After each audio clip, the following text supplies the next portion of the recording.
So James Degale is getting no love or sympathy from his peers, and a lot of it's down to the fact that James Degale has been chastising pretty much everybody around him for the longest time now. So of course now he's lost to a guy that he should never have lost to anyway. He should never have been in the ring with him. Nobody has any kind of sympathy for him. He's already got it in the neck from Chris Eubank Jr. He's got it in the neck from George Groves. And now Carl Froch. And I'm sure if I looked a little bit harder, I'll find a lot more people doing the exact same thing. And Carl Froch, the former super middleweight champion himself, who has history with James Degale, as in James Degale has said that Carl Froch retired in order to avoid him. He would make easy work of Carl Froch, all this kind of thing. Carl Froch just simply said, live the life of a fighter or you will get found out. In other words, he's insinuating that James Degale hasn't been taking his boxing seriously. And this was in a response to a report that he was given where he was informed that James Degale was a 100-1 favourite to beat Caleb Trokes. So, not everything in boxing is straightforward. Betting odds are not always straightforward. You can't always go with a favourite. You probably should. I don't bet myself, but I'm led to believe that you should always favour the favourite. Especially with the bookies, they know a lot more than what we do, I suppose, when it comes to bets. Now, James Degale has brought all this on himself. He's opened his mouth for the longest time. He won the IBF super middleweight title, and rather than come to the UK and become a superstar, he thought, hey, you know what I'll do? I'll stay in America. Screw the UK people, don't care about them.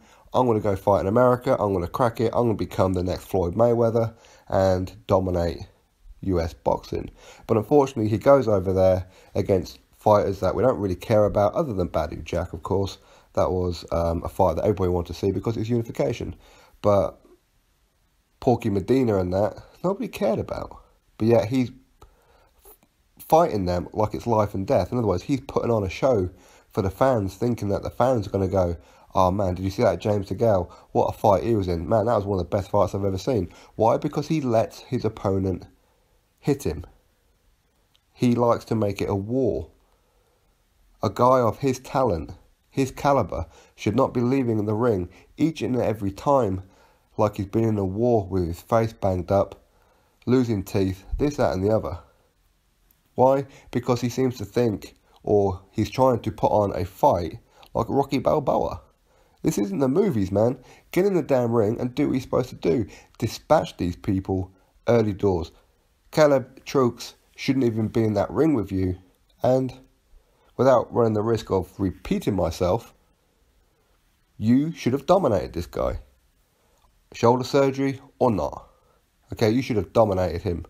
And you've been laughing at George Groves, you've been laughing at Chris Eubank Jr., you've been mocking Carl Froch, all your peers around you, and now everybody is throwing the mud back.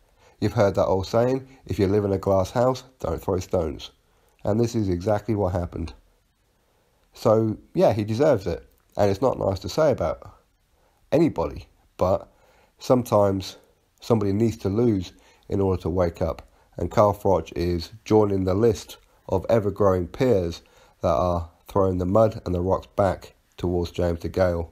And what makes it worse is that James Degale was arrogant enough to not even put in a rematch clause should he lose. He was so arrogant that he was going to win this fight. Well, if Truax doesn't give you the rematch, it's your own fault. You keep talking about how you're the A side, you always follow where the money is, because that's your number one goal in life.